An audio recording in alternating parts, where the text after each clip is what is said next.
Look at you all. I want to thank Lillian Pincus, Howard Core, and my buddy Howard Friedman.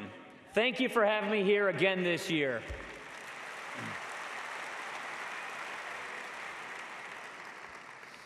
It is so great to be back at AIPAC. But I was just kind of thinking, what happened to that turntable thing from last year? I liked it. Sometimes it feels like politicians are just talking in circles. Last year we actually did. So maybe you can bring it back next year. First of all, how many people do we have here from Wisconsin? Awesome. Good to see you guys. I've been coming to this conference nearly every year since I arrived in Congress. Each time I ask myself, how could they possibly get more people than the last year? And here you are, you have done it again. This is really, really incredible.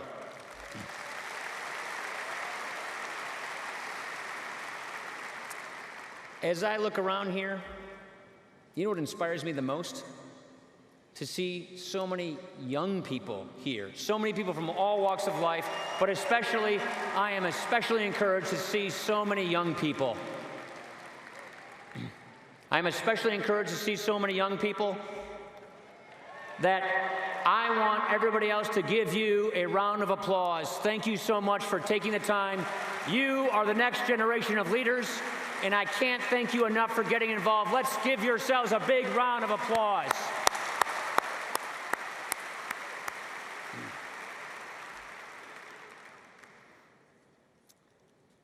This has been quite a year.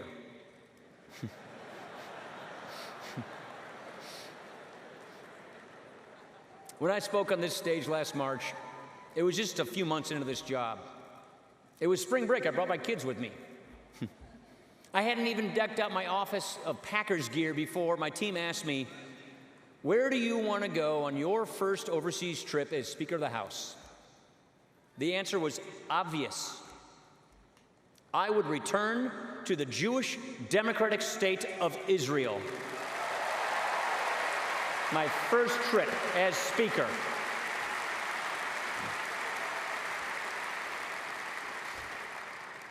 It was an incredible visit. From the unparalleled security cooperation to the miracle of Iron Dome, I saw firsthand the difference our support to Israel makes. Any American who has ever traveled there has heard the same thing, from political leaders to everyday citizens you meet on the street, and it is this: thank you, America, thank you.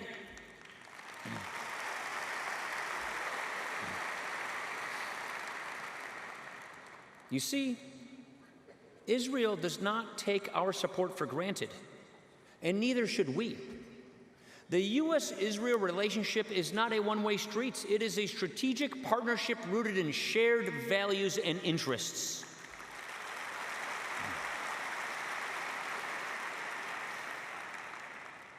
I want to speak candidly for a second. These past 8 years, they've been tough. Our friendship has been tested. No single political spat or public disagreement can sever our historic alliance with Israel, but it can erode trust.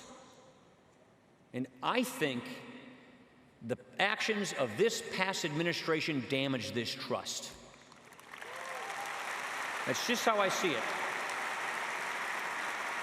But now it is time to turn the page. We have a new president. We have a president who I've got to know quite well. And let me assure you right here and right now, President Donald Trump's commitment to Israel is sacrosanct. Congress's commitment to Israel is sacrosanct. We don't take Israel for granted. We know that this special relationship is central to our national security. And believe me, that words must always be backed up with real, concrete actions. That's what I want to say to you here today. Let's start with Iran. Look, my views, your views on the nuclear agreement struck by President Obama are pretty darn well known. But we must not forget the failures of the past if we want to do better. Simply put, This deal has been an unmitigated disaster.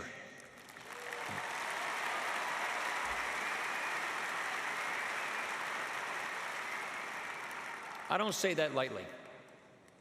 We provided billions of dollars in sanctions relief, sent more than $1 billion in cold, hard cash, and opened up Tehran to the global markets. And meanwhile, Iran has stepped up its support for terrorism, increased its human rights abuses, and ramped up its ballistic missile program, all while keeping its sights on a nuclear weapon. Republicans in Congress repudiated this deal, and for good reason. It is dangerous for the United States and for the world.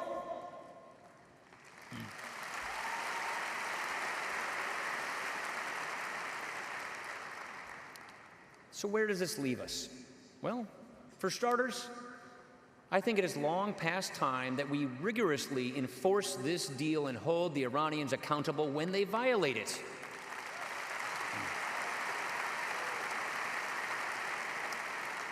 That's just not enough, though.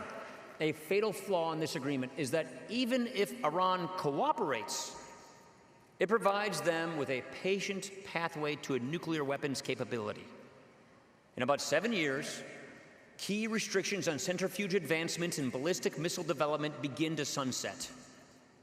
In 9 to 14 years, restrictions on uranium enrichment and plutonium reprocessing mostly disappear. This is totally unacceptable. So we must tighten the screws on Iranian compliance and continue to hit the regime with punishing non-nuclear sanctions for its range of illicit activities. Very clear. The Trump administration already did this in February by swiftly imposing fresh sanctions in response to more illegal missile tests. And just last week, with the help of AIPAC, we introduced new bipartisan sanctions targeting Iran's missile program.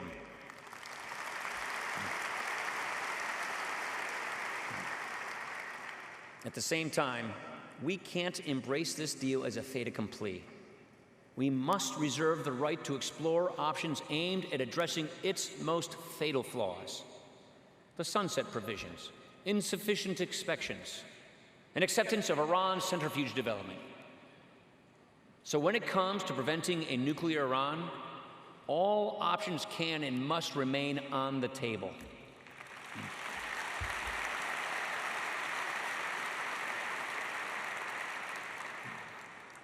The problem here extends well beyond a bad nuclear deal and ballistic missile tests.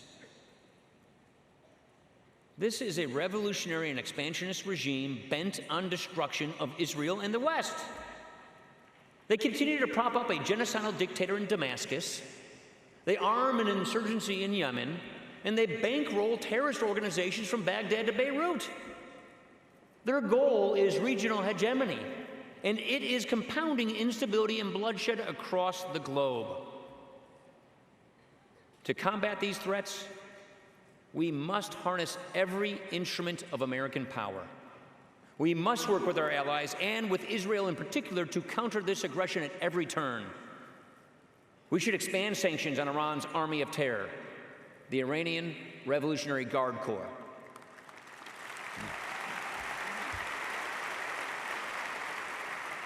I think we need to consider designating them as a foreign terrorist organization. If you ask me.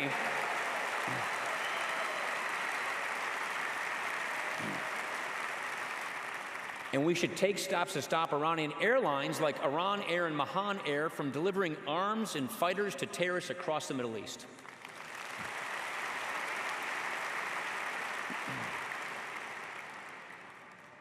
Next, we must fulfill our security commitment to Israel.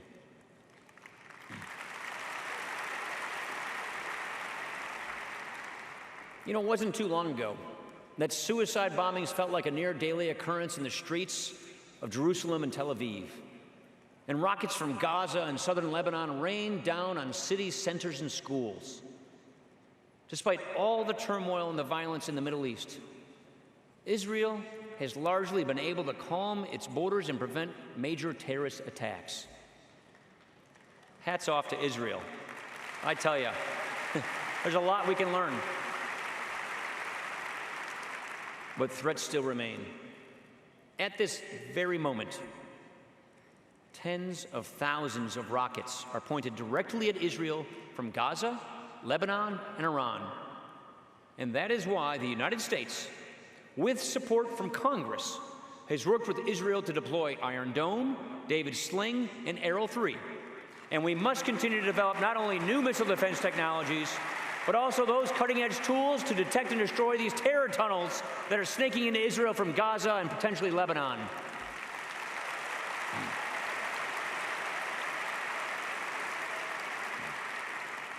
We cannot be complacent, and we cannot let down our guard. And that is why I want to pledge to you right here and right now, so long as I am in this job as Speaker, we will meet our military assistance commitments to Israel and provide additional funding in times of crisis when she needs us. We will be there. We are there, and we will be there for Israel.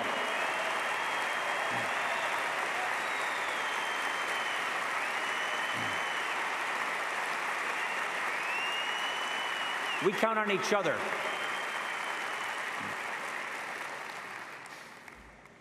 You know, Israel faces a new threat. I just mentioned their success. Well, their success in fighting terrorism has led enemies to resort to an insidious campaign of political and economic warfare designed to undermine Israel. You know what I'm talking about. Many of the college students here have seen this on your campuses. But all of us have seen this on the international stage. And you know what it's called? It's called the Boycott, Divestment, and Sanctions, or BDS movement.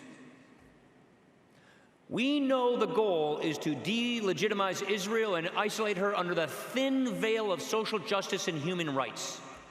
We saw this in December at the United Nations, an organization obsessed with singling out and demonizing Israel.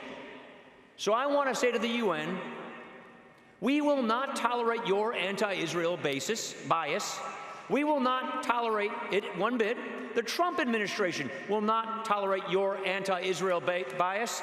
And the lady you just heard from, our strong ambassador to the United Nations, Nikki Haley, she will certainly not tolerate your anti-Israel bias. You know this, and you just heard it.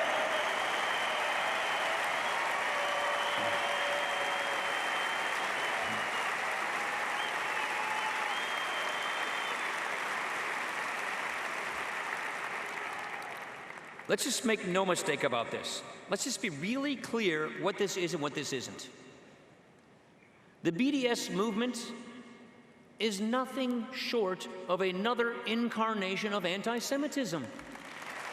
That's what this is. Let's not be fooled by those who tell us this is about peace. This has never been about peace.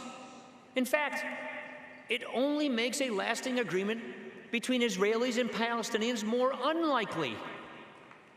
No, this is about one thing and one thing only: Israel's right to exist as a Jewish democratic state. That's what this is all about.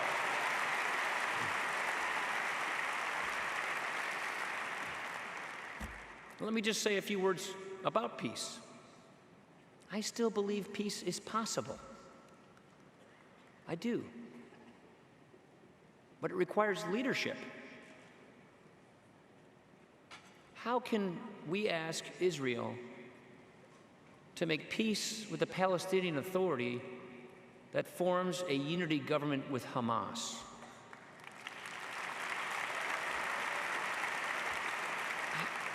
How can we ask Israel to make peace with the government that incites anti-Semitism and violence and then goes and names public squares after terrorists?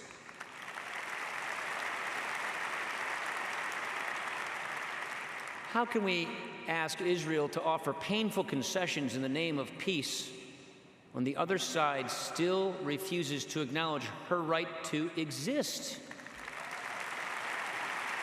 This, to me, is the crux of the issue. We've heard the case that this is all about settlements. that if Israel just stopped building, we would have peace tomorrow. Let's just look at the facts for a second.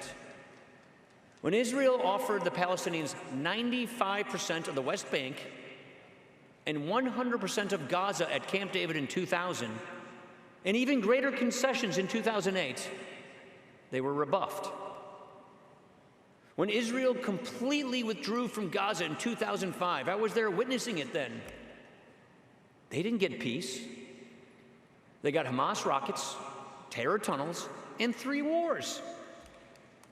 And when Prime Minister Netanyahu instituted an unprecedented 10-month settlement moratorium in 2010, the Palestinians only agreed to direct negotiations in the final month and then blamed Israel for the talks collapsing. And all of this is to say that Israel is not perfect. They are not, and neither are we. But you know what? Israel is a free and vibrant democracy. They share our interests. They train alongside of our military. They provide critical counterterrorism assistance. And they remain our strongest ally in the Middle East.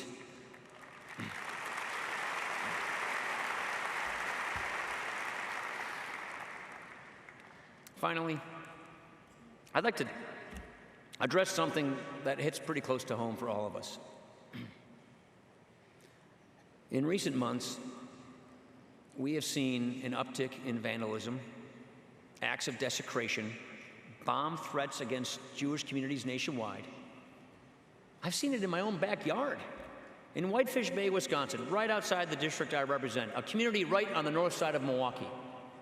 There have been 2 threats on the local JCC. I was there in February.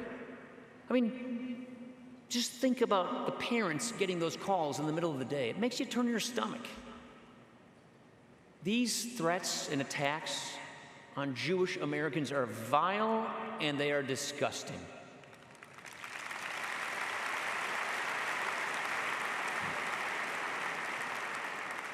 They're rooted in a poisonous ideology of hate, and they must be wholeheartedly rejected. So what I want to say to you is this: you're not alone.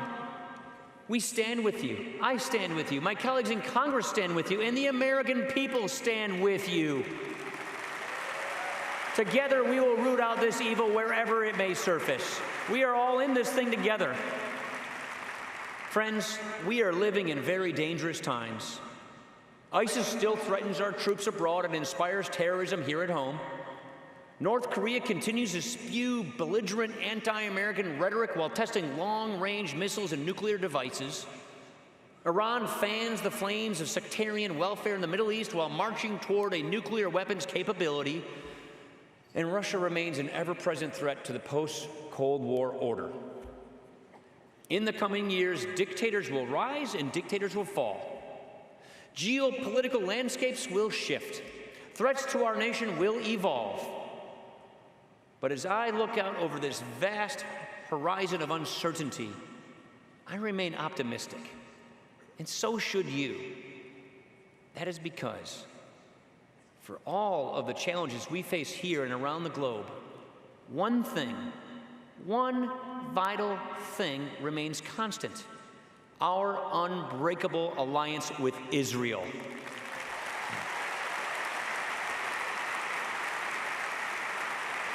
So I want to say a final thank you. Thank you for being here. Thank you for using your voice for good.